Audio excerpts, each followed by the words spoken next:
a la clase del examen de los vasos sanguíneos periféricos. Ya nosotros en la clase pasada examinamos las extremidades superiores e inferiores y ahora dentro de esas extremidades vamos a examinar los vasos sanguíneos. Vamos a empezar con los... Okay. Vamos a empezar con los trastornos venosos. Recuérdense que en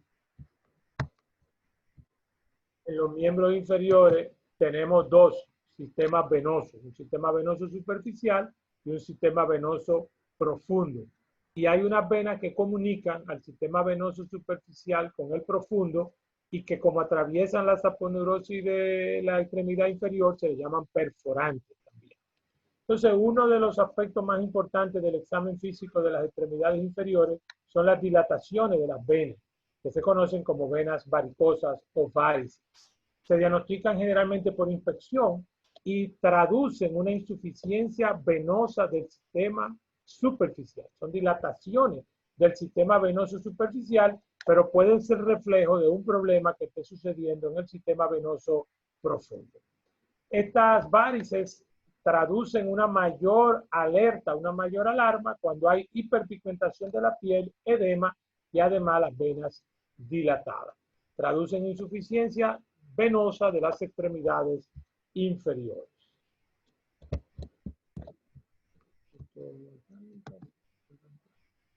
Bien. Clínicamente, lo primero que nosotros tenemos que establecer es cuál es el sistema venoso que está afectado. Y para eso tenemos que recordar que el sistema venoso superficial tiene al sistema de la safena interna y al sistema de la safena externa. Pero pudieran también estar afectados ambos sistemas. Si las venas dilatadas que uno observa están en la cara interna de la pierna o cara interna del muslo, corresponden a la safena interna casi siempre. Y si lo encontramos en la parte lateral de la pierna o en el hueco popliteo, corresponden generalmente a la safena externa. Si están en los dos lugares, entonces están afectados ambos sistemas. Hay una prueba clínica que se llama la prueba de Schwartz, como está escrito ahí, que su utilidad clínica es para determinar cuál es el sistema de safena interna o safena externa que está afectado. Esta prueba consiste en la extremidad inferior. Una de las manos del examinador se coloca en la desembocadura de la vena safena interna en el triángulo de Scarpa y la otra golpea con la punta de los dedos como si fuera una percusión a las varices. Y ese golpeo de las varices se traduce en una sensación a nivel de la otra mano en la desembocadura de la safena, entonces habla de que está afectado el sistema de la safena interna. Trataremos de ver un videito más adelante, si lo permite la presentación, para ilustrarlo mejor. ¿Cuáles signos nosotros debemos evaluar en un paciente para sospechar congestión venosa? Éstasis, con S, éstasis venosa. Pues como ya les mencioné algunos, hiperpigmentación de la piel, la llamada dermatitis ocre, el edema, la induración o la úlcera. Y pueden estar acompañados de cambios eczematosos en la piel y la presencia de hongos. Por ejemplo, fíjense acá cómo vemos ese cambio de coloración que tiene ese paciente aquí en la extremidad inferior. Tiene un poco de edema, si usted la compara con la de este lado, y miren aquí hay una dermatitis ocre. Eso es típico de la insuficiencia venosa. Hay extravasación del glóbulo rojo, ruptura de estos glóbulos rojos, y ese depósito de hierro en la zona va a ir cambiando el color de la piel. Úlceras, cuando usted tenga un paciente con varices y que tenga úlcera, hablamos de eso en la clase pasada, de que una de las causas de úlcera puede ser la insuficiencia venosa. Pues aquí tenemos una úlcera cubierta en esta zona.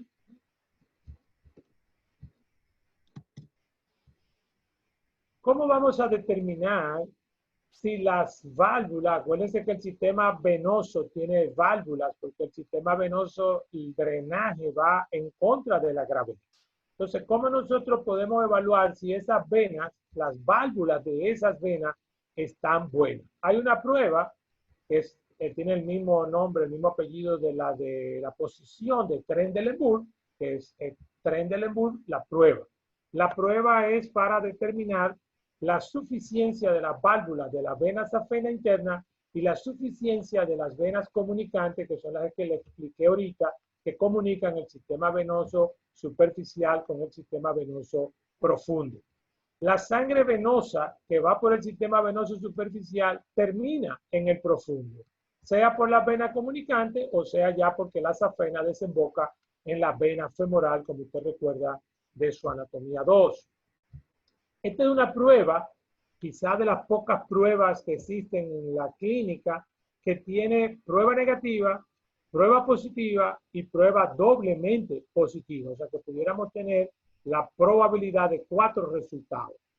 En esta prueba se coloca el paciente en posición horizontal, un poquito supino, se levanta la extremidad y se le coloca un torniquete en la parte superior del muslo o la mano, que usted comprima la desembocadura de la safena.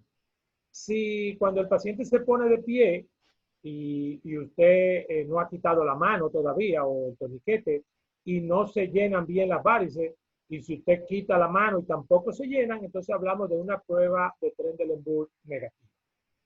Si con la mano puesta las varices se llenan, entonces se van llenando a través de las venas comunicantes y eso habla de que hay insuficiencia de las válvulas de las venas comunicantes.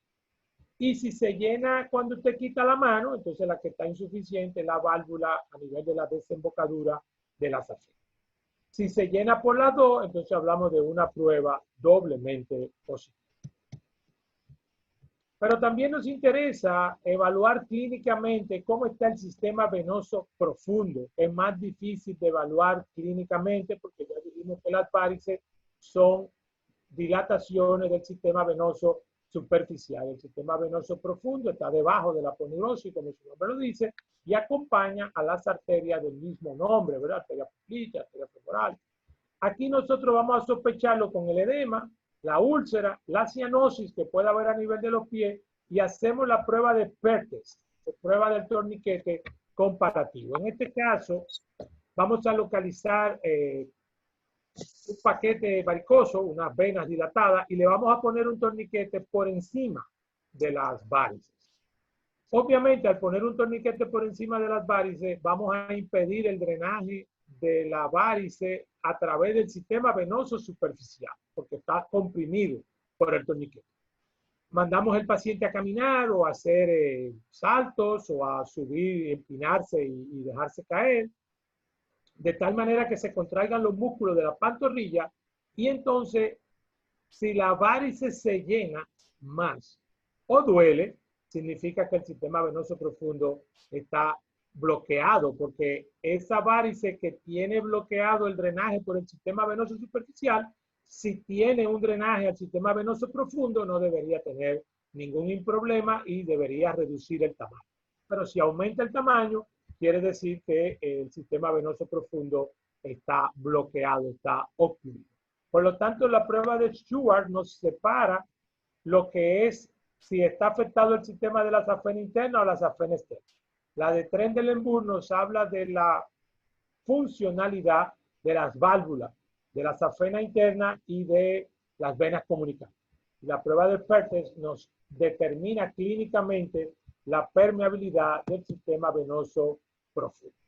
Aquí vemos varices en esta zona, miren aquí. Obviamente estamos en la zona de la safena interna, porque está la interna del muslo. Ya le dije que la safena externa termina en la vena poplito, en el hueco poplito. La etiología pueden ser primaria, de causa realmente no clínicamente conocida, o secundaria, embarazo, tromboflebitis, hemangioma, fístulas arteriovenosas, y las varices generalmente tienen como antecedente, no en todos los pacientes, pero hay que sospecharlo, los pacientes cuyo trabajo es estar de pie mucho tiempo, no caminando, sino de pie mucho tiempo, o los pacientes que pasan mucho tiempo sentados. Algunas otras patologías que podemos ver en la tromboflebitis aguda, la sangre dentro del sistema venoso debe fluir. Si esa sangre se coagula, forma trombo dentro de la vena que pueden producir obstrucción e inflamación. ¿Okay? Clínicamente vamos a ver que puede haber dolor, hinchazón, enrojecimiento, calor, que son los signos tradicionales de sepsis. Se discute mucho qué fue primero, si la inflamación que produjo los trombos o los trombos que produjo la inflamación, pero puede darse uno o darse el otro. Por ejemplo, este es el drenaje, este es el sistema venoso, dibujado aquí muy sencillamente. Miren las válvulas. Ustedes recuerdan de su anatomía 1 que la sangre, cuando se quiere devolver, entra en estos espacios y pega esta hoja con esta. Al pegarla, la sangre ya no baja de ese nivel. Cuando vuelve y se contrae los músculos de la pantorrilla, la llevan al próximo nivel. Si usted tiene, por ejemplo, miren un coágulo aquí, un trombo, acuérdense que el trombo está fijo. Cuando ese trombo salga, se llama émbolo. Entonces, ese trombo ahí altera el flujo laminar de la sangre, va a producir deformidad de esa válvula, va a producir inflamación y ya cuando la sangre quiera bajar, esta hoja no alcanza a esta. Va a quedar un espacio y por ahí baja sangre y eso es lo que produce la insuficiencia venosa. Aquí tenemos también pacientes que tienen cambio de coloración. Miren, esa zona está rojiza ahí. Pero estas trombosis pueden tener grados mayores de complicación clínica. Y es lo que se llama, la que ustedes ven ahí, la flegmasia alba dolens o tromboflebitis ilíaco-femoral aguda, donde el paciente inicia los signos del sepsis, pero de manera brusca e intensa. Dolor, inflamación, puede haber cianosis en la extremidad, edema. Y obviamente, como estamos hablando de aponeurosis, compartimientos que son relativamente cerrados, fíjense cómo la piel se torna brillante, lisa, porque está apretado todo ahí, en lo que pudiera llegar a un síndrome de compartimiento. Y fíjense estas últimas líneas, puede parecer una embolia arterial, porque esa compresión puede ir afectando las arterias. Y si estos procesos siguen, entonces caemos en la flegmasia cerulea dolens, que por suerte es rara, es una variante más agresiva que la anterior y obviamente miren la extremidad como se va llenando de ampollas y flictena, puede afectar el pulso y puede llegar a gangrena. Miren aquí una tromboflebitis de este lado, miren el edema que hay y parte de la cianosis. Esto es un estudio, este es un paciente que, ¿verdad?, viene clínicamente como le presenté, con dolor de inicio brusco, edema, inflamación. Aquí lo que estamos tratando de hacer fue una arteriografía. Fíjense que no pinta esto que ustedes ven aquí, esta columna. ¿Okay? Este paciente tenía ocluido, ¿verdad?, el sistema venoso. Se le hace tratamiento clínico, mejora el paciente y fíjense cómo ya se ve aquí bien el drenaje venoso. Bueno, si dijimos que la tromboflebitis puede parecerse en algún momento a la oclusión arterial, es bueno ponerlos uno al lado del otro y poder comparar. ¿Okay? El cuadro arterial casi siempre es mucho más agudo, mucho más aparatoso y fundamentalmente va a venir con algunos aspectos importantes, empezando por este. Ausencia de los pulsos que ya explicamos en la clase pasada, femoral, popliteo, pedio, tibial posterior, dependiendo del lugar de la obstrucción. Puede haber parestesia inicialmente y puede finalmente llegar a anestesia, palidez, frialdad y mucho dolor. Todas esas palabras en inglés empiezan con P, por eso en algunos lugares se le conoce como el síndrome de las P. A nivel venoso, aunque puede tener algunos datos parecidos, al inicio el pulso se mantiene, el inicio, aunque es agudo, es menos avanzado, menos rápido y puede haber dolor y no está fría la extremidad. Hay una llamada tromboflebitis silenciosa, difícil de evaluar y de diagnosticar, pero uno de los signos importantes en la evaluación de la tromboflebitis es la compresión de la pantorrilla y la producción de dolor o exacerbación del dolor al comprimir la pantorrilla. Eso generalmente habla de tromboflebitis. Pero bueno, si hay una flebitis y un síndrome flevítico, pues habrá un síndrome postflevítico. O sea, ¿qué pasó después que le dio una tromboflebitis y lo traté? Bueno, pues obviamente el paciente casi siempre queda con insuficiencia de las venas, sobre todo de las venas profundas. Puede quedar con algunos de los elementos clínicos que mencionamos: úlcera, edema, pigmentación, piel seca y escamosa, varices o cianosis. Y obviamente, aunque ha mejorado el retorno venoso, estos también deben ser tratados, ¿verdad?, de manera independiente. Por ejemplo, este paciente tiene historia de que hizo una flebitis y miren cómo le quedó la extremidad después del tratamiento. Le queda la dermatitis ocre, le quedan las cicatrices de la úlcera, le queda edema. Miren otro ejemplo aquí del síndrome postflevítico o posttrombótico. Pero también existe la trombosis o tromboflebitis superficial. Y aquí tienen en este dibujo, en esta foto, es realmente lo más frecuente, que es cuando canalizamos, cuando colocamos un catéter en una vía superficial, en una vía venosa, para fines de administrar líquido, hidratar a nuestro paciente, pasar medicamentos, mantener una vía. Y por eso es tan importante que cuando vamos a poner un catéter en una vía periférica, y mucho más en una vía central, obviamente, hagamos una asepsia y antisepsia adecuada, tengamos guantes estériles y esta área la cuidemos, porque ese catéter que está dentro de la vena puede ser una causa de la producción de trombos y obviamente también de tromboflebitis. Esto debe ser curado, ¿verdad?, y removido. Miren otro paciente aquí con las venas superficiales inflamadas, dilatadas y una hipopigmentación. Miren otra flebitis por acá, miren otra de este lado acá. Y hay una flebitis migratoria donde se presenta obviamente en las venas superficiales, puede ir cambiando de zona. Y esto es importante porque esa flebitis migratoria puede estar asociada a una enfermedad que veremos ahorita, la tromboangeitis obliterante, o algunos procesos cancerosos. Eso es un pequeño resumen de los principales trastornos venosos que vamos a ver. Vamos a ver ahora algunos de los trastornos arteriales. Los trastornos arteriales son muchos, pero fundamentalmente para un médico general hay dos que son los fundamentales que usted nunca debe de olvidar. Primero, la arteriosclerosis obliterante, porque es la causa más común de insuficiencia circulatoria periférica. Es de evolución gradual, por lo tanto se va ocluyendo la arteria lentamente con el paso de los años, y eso permite el desarrollo de circulación colateral. Esas venas, esas arterias colaterales que ustedes vieron en anatomía, como está obstruido la parte distal, ellas se van dilatando y eso evita o disminuye las complicaciones. Y este es el signo clínico importante para el diagnóstico de arteriosclerosis obliterante. Fíjense que yo les digo signo, quizá cuando yo se lo explique ahora, algunos dirán síntoma, pero es que el paciente no sabe lo que eso es si usted no lo busca y le pregunta adecuadamente.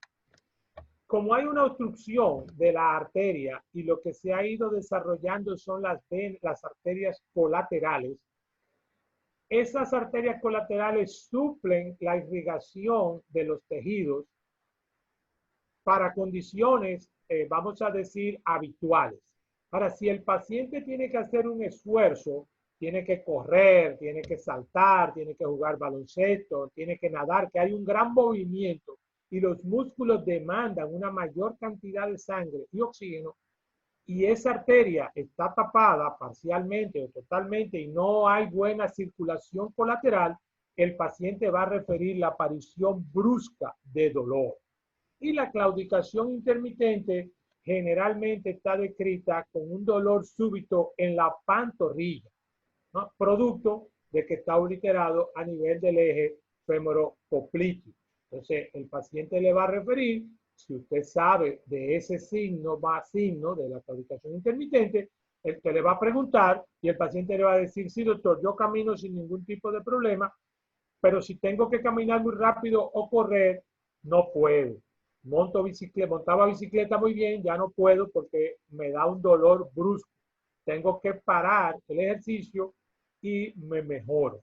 Ese dolor, obviamente, ya ustedes saben que por isquemia no le llega la suficiente cantidad de sangre a los tejidos en un momento que los tejidos están demandando sangre.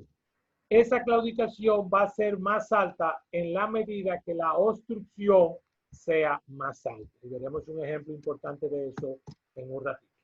Entonces, como esto es gradual, las piernas se van atrofiando porque el paciente ya, para evitar los dolores, no hace ejercicio, se torna lisa y brillante, se le cae el pelo, el vello de la pierna y del dorso del pie, las uñas se tornan gruesas e irregulares, puede haber palidez y cianosis. Los pulsos pues podrán estar normales, disminuidos, desaparecidos dependiendo del grado de obstrucción. La temperatura puede disminuir y acuérdense lo que vimos en la otra clase, pueden ir apareciendo las úlceras y las gangrenas secas.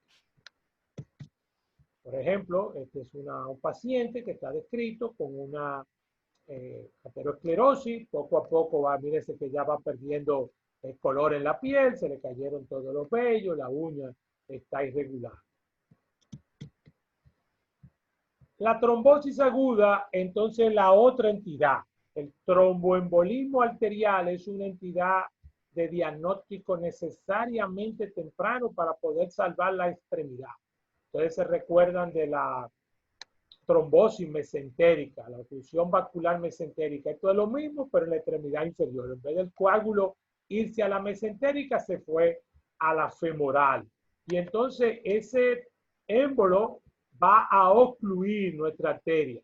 Y la gravedad del cuadro dependerá del nivel de oclusión. No es lo mismo que tape la femoral a que tape la tibial posterior. Y va a depender, como hablamos un ratito, de cuánta circulación colateral ha desarrollado ese paciente. Porque si es agudo y a temprana edad no ha desarrollado circulación colateral, y el pronóstico va a ser peor. Dolor, palidez, colapso de las venas, ausencia de pulso, frialdad, parestesia y finalmente anestesia, como ya explicamos ahorita. Bueno, esto es más o menos lo mismo. Siempre recuérdense que en estos cuadros tenemos que buscar los antecedentes, ¿verdad? Si el paciente ha tenido fibrilación auricular, infarto, cirugía cardíaca. Hay una oclusión arterial que es segmentaria y eso popularizó y pasó a la inmortalidad a Leriche en el llamado síndrome de Leriche. En el síndrome de Leriche inicialmente no se sabía cuál era el problema. Los pacientes eran unos pacientes que le preocuparon a los examinadores de la época, a los médicos, porque eran jóvenes, 18, 20 años, que llegaban por impotencia, no tenían erección. Y obviamente no es una edad en la que usted piensa que los pacientes pueden tener esto. Cuando investigaron, estos pacientes tenían una oclusión arterial segmentaria, específicamente de la terminación de la aorta abdominal, donde se divide en las ilíacas primitivas.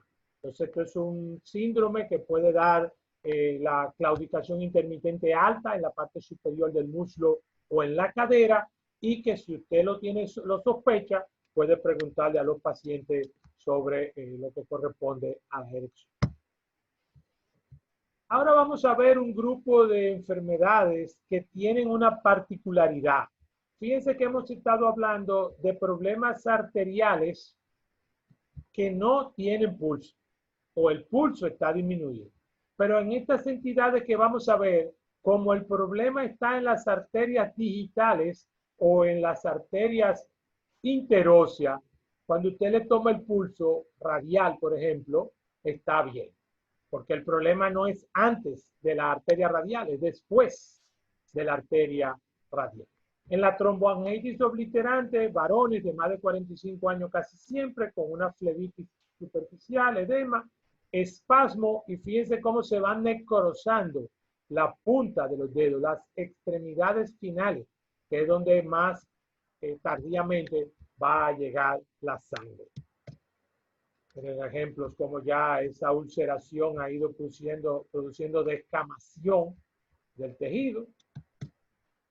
Fíjense acá cómo se van produciendo estas gangrenas distales secas, producto de que no le llega la sangre.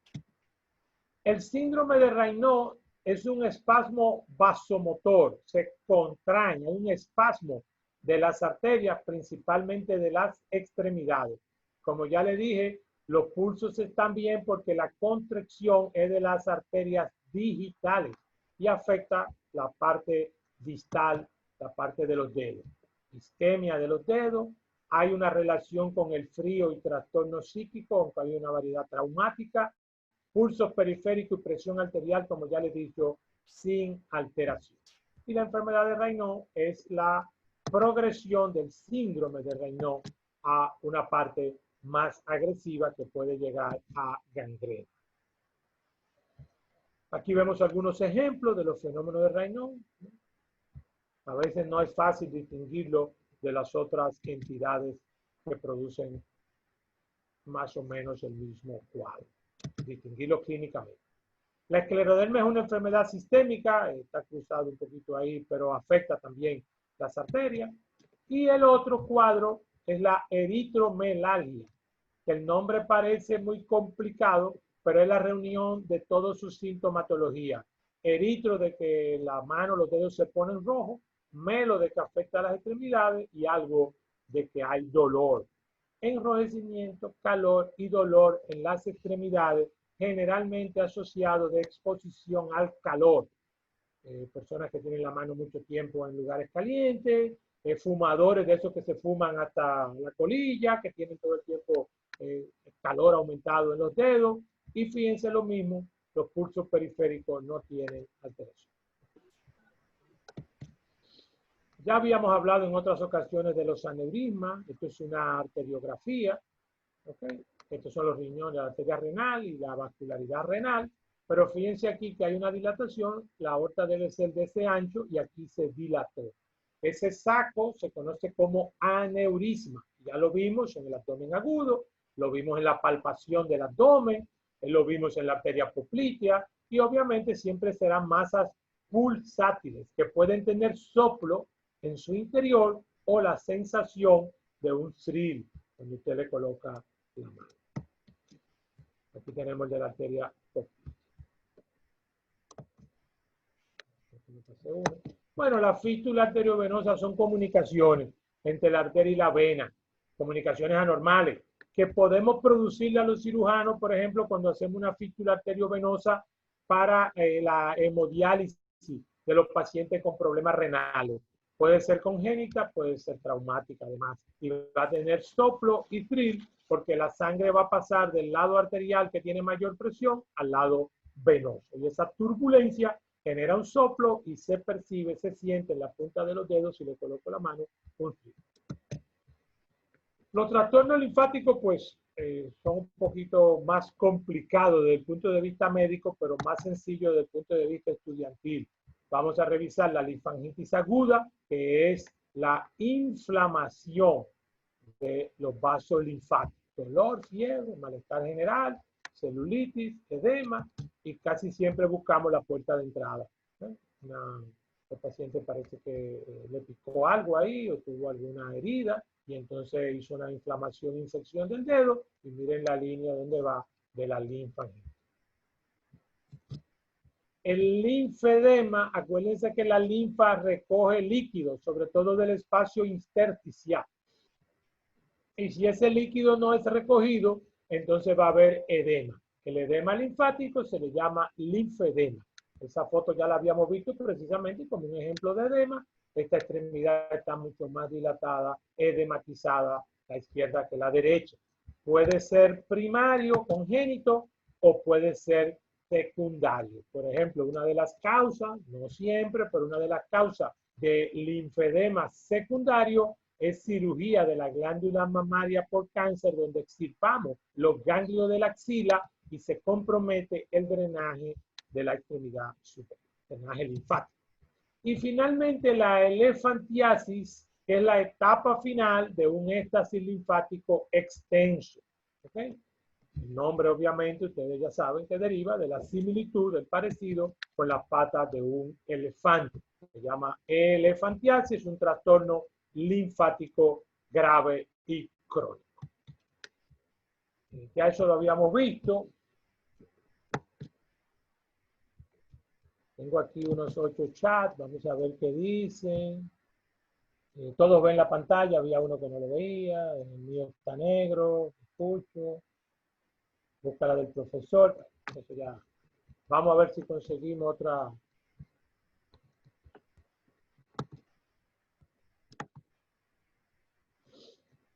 A ver si esto funciona. Ok. Vamos a ver este video, una parte de él. De sus paredes. Aquí están o aumento palpando. De la presión dentro de la vena. Y se observa Aquí como están una palpando masa la vena azulada verdosa superficial, ¿eh? que es palpable, pero que también es depresible. Está palpando la varice. Y ahora vamos a proceder. Procedemos a hacer la maniobra de Brodie-Trendle. La maniobra tiene por objeto vamos a acostar al paciente, evaluar la suficiencia o la funcionalidad del sistema superficial como el sistema perforante venoso. El perforante es el comunicante que le digo. Nuestra paciente en decúbito dorsal. Ponemos en decúbito dorsal, como le dije. Elevamos la extremidad para hacer un Subimos drenaje por gravedad del sistema venoso.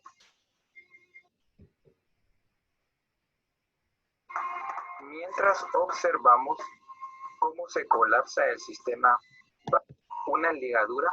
Vamos a colocar el torniquete, puede ser la mano del examinador. Lo importante es comprimir la desembocadura de la safena. Para ligar el callado de la safena interna y evitar un retorno venoso a través de ella.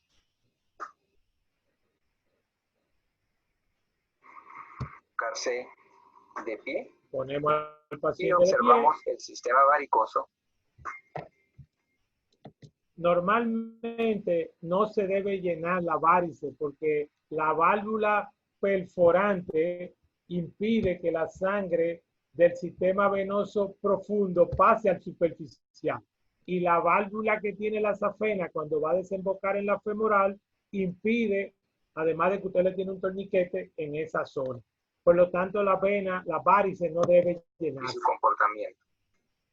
Si la varice se llena con el torniquete puesto, es tan insuficiente. En este caso observamos cómo, sin quitar la ligadura, el sistema varicoso ya tuvo un llenado inmediato. Se llenó el sistema Eso varicoso. Quiere decir que se llenó el sistema a través de las perforantes insuficientes.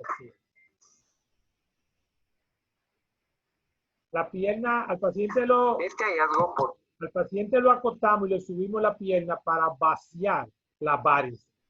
Entonces, fíjense aquí que tiene el torniquete puesto, acá arriba. No sé si lo ve bien en la pantalla. Puede ponérsela más grande si quiere. Pero aquí. Aquí tiene el torniquete. Ok.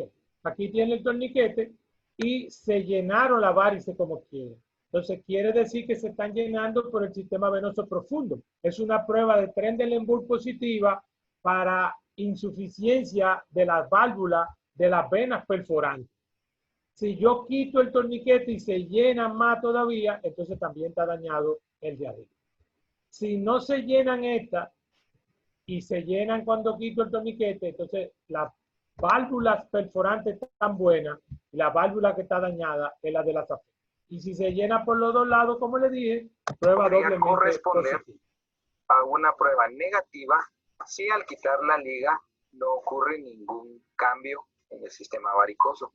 O bien podría ser parte de una prueba doble positiva si al quitar la ligadura se llena más el sistema varicoso. Observemos lo que sucede en el momento de quitar la ligadura.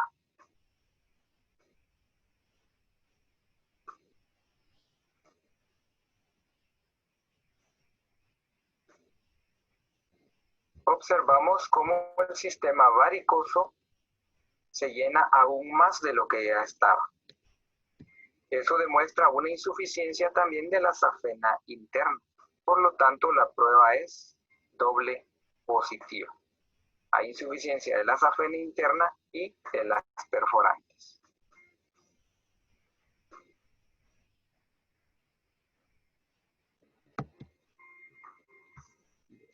Entonces,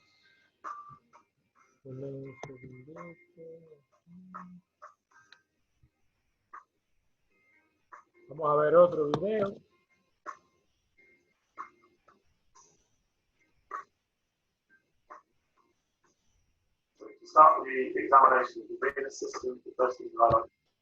Aquí estamos examinando la pierna, ya se lo vimos.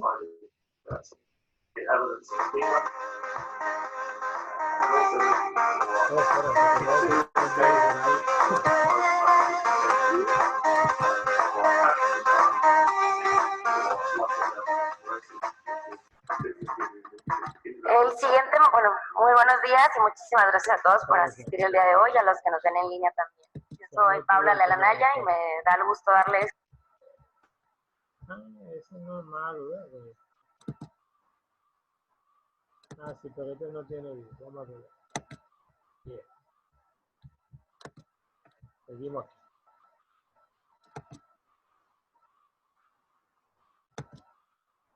Vamos a ir evaluando la varice, la temperatura.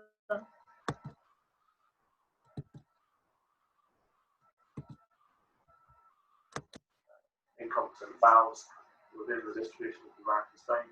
So first identify the saphenofemoral junction, place your fingers over the long saphenous vein and tap. Localiza la varice con una mano, percute para ver si la sensación llega a los dedos de donde estaba la safena. Esa es la prueba de Shua. Short saphenous system. You can gently feel the saphenopopliteal junction. You can see a varicosity running down here. I tap this gently. Okay. You can feel the transmission. La transmisión. Aquí estamos en la prueba de tren de Leboeuf. Tratamos de vaciar las varices y vamos a poner torniquete. Puede ser torniquete o con la mano comprimiendo la desembocadura de la safena interna. Vamos a avanzar un poquito más. Ahora lo pongo de pie y hacemos lo mismo que hicimos ahorita. Miramos las varices si se llenan o no se llenan para poder ver qué es lo que está dañado. Y aquí ponemos la de Perthes. Okay. Fíjense que en este caso, él no lo pone a caminar, sino a subir, a empinarse y a bajar. ¿Eh? Pero ese ejercicio produce contracción de los gemelos. ¿Okay? Y ahí lo mismo. Si las venas, esta es la prueba de Perthes, ¿eh? Si las venas se dilatan, es que el sistema venoso profundo está tapado. Si se dilatan o si hay dolor. Vamos a ver otra más, un poquitito más rudimentaria, pero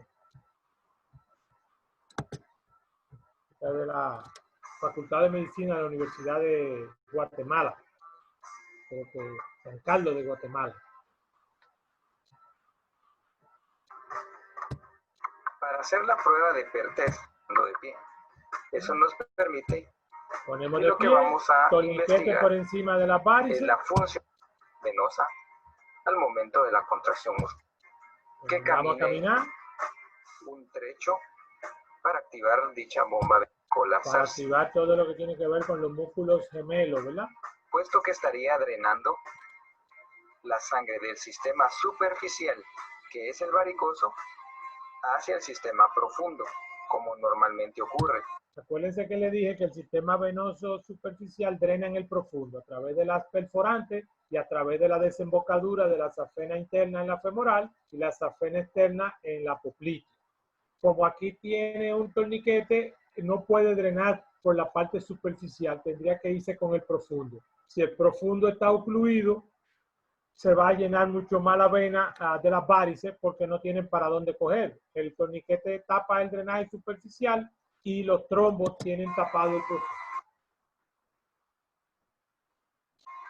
Observaríamos entonces cómo las varices se fueron deprimiendo conforme nuestra paciente caminaba. Si las varices desaparecen, el sistema venoso Observemos profundo está bueno. nuevamente sistema venoso varicoso y podemos darnos cuenta de que el sistema venoso y sus varices no variaron, de tal manera que el sistema profundo está comprometido también. Eso quiere decir que el sistema superficial cumple una función al drenar al sistema profundo a través de las perforantes de manera retrógrada hacia el sistema superficial y ser este el único medio del retorno venoso, puesto que el sistema venoso no debe operarse un sistema venoso superficial si el profundo está tapado, a menos que sea algún tipo de necesidad urgente, algún tipo de complicación que lo amerite, pero no debe ser. Bueno, más o menos eso era lo que tenía en la clase de hoy. La parte más difícil de entender quizá era los videos, por eso le busqué esos videos ahí para tener un poco la ilustración.